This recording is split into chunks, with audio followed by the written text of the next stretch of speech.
So, in this video, we are going to discuss about a new chapter which is reproductive health. Reproduction वाला topic जैसे हमने खत्म किया है हमारा chapter number second class 12th का।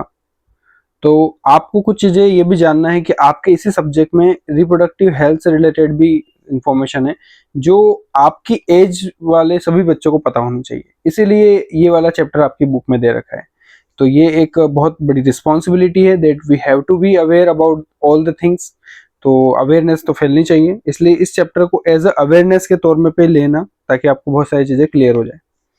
यहाँ पर 5 डिफरेंट टॉपिक्स हैं जिसमें आप इसको रीड कर लीजिएगा। हम सबसे पहला topic reproductive health and problem strategy इस टॉपिक में इस वीडियो में डिस्कस करेंगे। लेकिन इंट्रोडक्शन बहुत ज़्यादा इंपॉर्टेंट है। कभी भी अगर आप इंट्रोडक्शन पढ़ते हैं किस चैप्टर का तो आपको बहुत सारी चीज़ें, आप चैप्टर का एक ओवरव्यू समझ में आ जाता है। सो स्टार्ट करते हैं। You have learned about human reproductive system and its application and the function in chapter number 2. Let's discuss a closely related topics, reproductive health. What is reproductive health? What do we understand by this term? The term simply refers to the healthy reproductive organ with the normal function. Reproductive organ healthy हो, अच्छे से function कर रहे हो, it is known as reproductive health. It has a broader perspective, includes emotional and social aspect of reproduction also. According to the WHO, reproductive health means a total well-being in all aspect of reproduction, जैसे कि physical, emotional, behaviour and social, इन चारों aspect में एक human का reproductive organ well होना चाहिए, अच्छा होना चाहिए, तभी WHO उसको बोलेगा कि रिप्रोडक्टिव हेल्दी है person. A society with the people having physically and functionally normal reproductive organ and normal emotional, normal behavior interaction and all sex related aspect also are called reproductive healthy. ठीक है, यही मैंने भी double repeat कर दिया यहाँ पे बोल के। Why is it significant to maintain reproductive health? What are the method taken by to achieve it? Let us examine us. सबसे पहले देखो, ध्यान से देखो, क्वेश्चन यहाँ ये पूछ रहा है कि क्यों हम रिप्रोडक्टिव हेल्थ पढ़ रहे हैं, क्यों हमें मेंटेन करना जरूरी है, और अगर मेंटेन करना जरूरी है तो हम उसको कैसे, कौन सी मेथड से उसको मेंटेन कर सकते हैं। तो पढ़ते हैं आगे। ये आपके एनसीईआरटी की बुक की ही टॉपिक्स हैं, ध्यान से देखिएगा। So the first topic, reproductive health problem and strategy. India was amongst मतलब सभी देशों के बीच में एक फर्स्ट कंट्री है इन द वर्ल्ड जिसने सबसे पहले इनिशिएट किया था plans and programs at national level to attain total reproductive health as a social goal. मतलब गवर्नमेंट ने बहुत सारा ऐसा काम किया है जो रिप्रोडक्टिव हेल्दी रखने के लिए लोगों में अवेयरनेस फैलाई। फैमिली प्लानिंग जो हमने इनिशिएट किया था 1951 में, जैसे हमारा देश आज़ाद हुआ था, were periodically assessed over the past decade, जिसमें बार बार इंप्रूवमेंट किए जा रहे हैं, and covering wider reproductive related area are currently operation under the reproductive and child health care programme. इसको याद रखिएगा कि ये सारे काम किस प्रोग्राम के अंतर्गत हो रहे हैं, reproductive child health and care. Creating awareness among the people about various reproductive related aspects, providing facilities and support for the building a reproductive healthy society are the major tasks under this program. इस programme के task थे, बहुत simple है वैसे, मुझे नहीं लगता है सबको मुझे डबल रिपीट करना है। अब जो भी कॉन्सेप्ट रहेगा थोड़ा 360 डिग्री आप दिमाग का यूज करना, क्या बोलना चाह रहा है। With the help of audio visual, मतलब जो एड आते हैं, प्रिंट मीडिया आती है, गवर्नमेंट मतलब जो न्यूज़पेपर आते हैं, और भी बहुत सारे ऐसे एड्स लगाती हैं, दीवारों पे लिखती हैं, जो एनजीओज होते हैं, नॉन गवर्नमेंट एजेंसीज, ये सब क्या कर रहे हैं, ये अवेयरनेस क्रिएट करना चाह रहे हैं। किससे रिलेटेड? रिप्रोडक्शन से रिलेटेड। तो जो पेरेंट है, अदर क्लोजली रिलेटिव्स हैं, टीचर्स हैं, फ्रेंड्स हैं, ये भी क्या करते हैं, बहुत बड़ा रोल प्ले करते हैं इस इंफॉर्मेशन को आपको देने के लिए। जैसे मैं भी एज अ टीचर आपको क्या कर रहा हूँ, ये इंफॉर्मेशन प्रोवाइड करवा रहा हूँ। So introduction of sex education in school is very important, encouraging part. Right to information जो हमारे देश का एक लॉ है कि हर एक इंसान जो इंफॉर्मेशन चाहता है उसको सबको दी जाए, राइट टू इंफॉर्मेशन, सबको इंफॉर्मेशन दी जाए। Young so the discourse children from the believing in the myth and having misconception about the sex related aspect. तो अगर कोई भी कंफ्यूजन, किसी भी प्रकार का कोई अगर मन में समझ रहा है, तो इन्फॉर्मेशन जब उसको मिलती है, अवेयरनेस फैलती है, तो सारे मिथ और ये जो ऐसे कॉन्सेप्ट जो मिथ है उन सभी को, मिसकंसेप्शन को क्या किया जा सकता है, हटाया जा सकता है only because of awareness. So proper information about reproductive organ, adolescence, related changes, safe hygiene, sexual practices, sexual transmitted disease which is again most important thing, जिसमें से एड्स एक एग्जांपल के तौर पे आता है. इन सभी के बारे में एक इंसान को पता होना चाहिए. यानी कि वो एडोलेसेंस से जब निकल रहा है तब उसको सब कुछ पता होना चाहिए, क्योंकि हमारी देश की जो इकोनॉमी है वो यूथ पर डिपेंड करती है और यूथ का अवेयर होना बहुत ज्यादा जरूरी है. तो देखो बेटा, educating people specially fertile couple कौन, जो रिप्रोडक्शन कर सकते हैं यानी after 12 age of 12.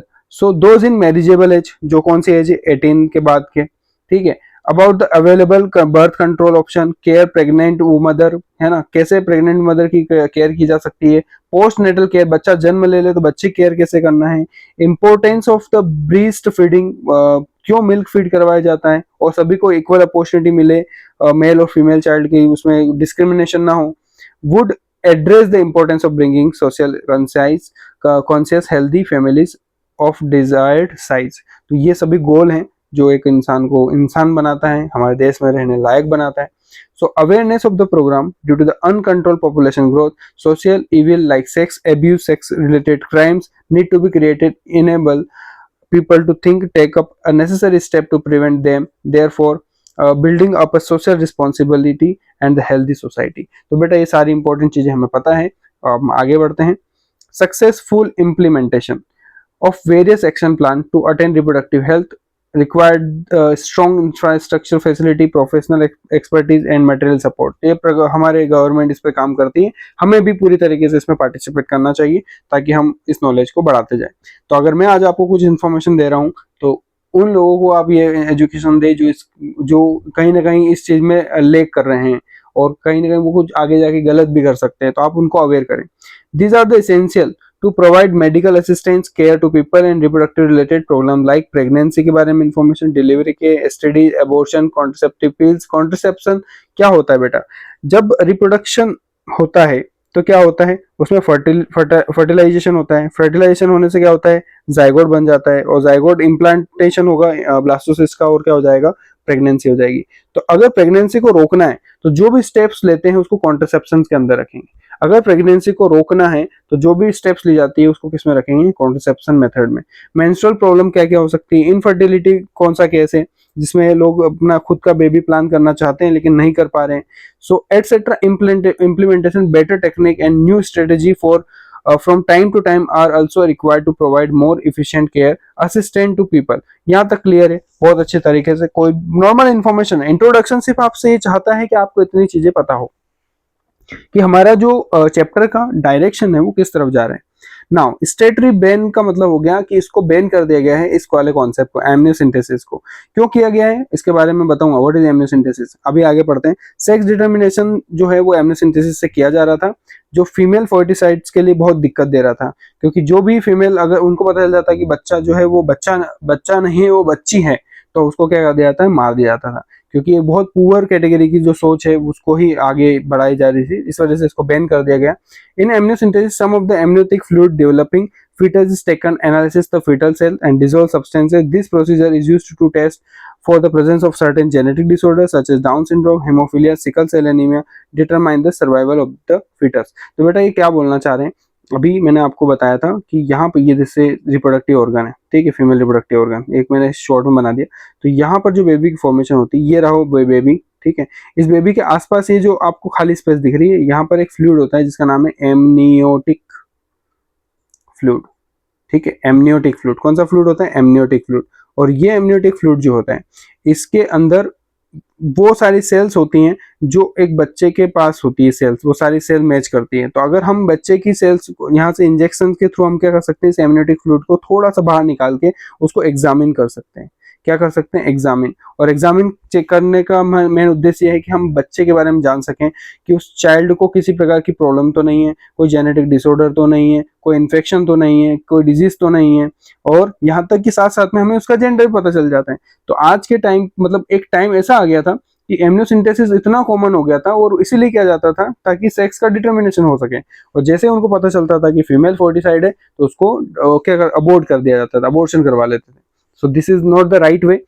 To deal the situation, the research on the various reproductive related areas are encouraged and supported by the government and non-governmental agencies to find new methods or to improve upon the existence ones. मतलब यही है कि धीरे धीरे development हुआ, awareness बढ़ाते गए. Do you know, Saheli, a new oral contraceptive for the female, was developed by scientists at Central Drug Research Institute in Lucknow in India. आपको पता था? नहीं पता था तो बोल देना कि नहीं पता था, अब बोलना कि हाँ अब हमें पता है. CDRI का full form central drug research institute, नाम याद रखना, लखनऊ के अंदर है और वो भी हमारे इंडिया में. इन्होंने सबसे पहले मतलब एक चीज इन्वेंट करी, इसका नाम है एक पिल जो कि सहेली है और ये कॉन्ट्रासेप्टिव पिल है. अगर इसको एक फीमेल ले लेती है तो उनकी जो मेंस्ट्रुअल साइकिल है उसमें जो एग की फॉर्मेशन है वो जब तक वो पिल ले रही है तब तक एग की फॉर्मेशन नहीं होगी. तो ये एक सेफर साइड हो जाता है कि प्रेगनेंसी को रोका जा सकता है. कॉन्ट्रासेप्टिव मैंने आपको बताया ऐसी मेथड जो प्रेगनेंसी को रोके. ठीक है, हम आगे इसके बारे में अच्छे से पढ़ेंगे because this is only the introductory part. So contraceptive आपको समझ में आ गया अच्छे से word. Better awareness about the sex-related matters, increased number of medical assistant deliveries, and better postnatal care leading to the decreased maternal and infant mortality rate. Increased mortality मतलब होता है इनके डेथ रेट. तो अगर अच्छी तरीके से सब कुछ अवेयर हैं, हम मेडिकली बहुत अच्छे से हो गए हैं, हर चीज में हमारे यहाँ पे हेल्थ केयर अच्छी हो गई है, तो हम मदर मैटरनल की डेथ और बच्चे की डेथ को रोक सकते हैं, उसकी रेट को कम कर सकते हैं. Increase number of couple with small families, better detection and cure STDs, and overall increased medical facility. All sex related problems are indicated improved reproductive healthy society. So this is our goal and ये मैंने आपके सामने अभी क्या रखा, एक छोटा सा इंट्रोडक्टरी पार्ट किस चीज का, रिप्रोडक्टिव हेल्थ प्रॉब्लम स्ट्रेटजी के बारे में. अभी हमने इंट्रोडक्शन ही पढ़ा है, समझ लीजिए पूरा इंट्रोडक्शन ही है. ठीक है, क्योंकि अब थोड़ा सा हम डेप्थ में जाने वाले हैं सेकंड पार्ट से. सो कंटिन्यू विथ मी और चैनल को सब्सक्राइब कर देना ताकि आपको नेक्स्ट वीडियो आराम से नोटिफिकेशन के साथ मिल जाए. ठीक है, स्पेलिंग से लिखिए सब्सक्राइब. ओके ठीक है, ओके बाय.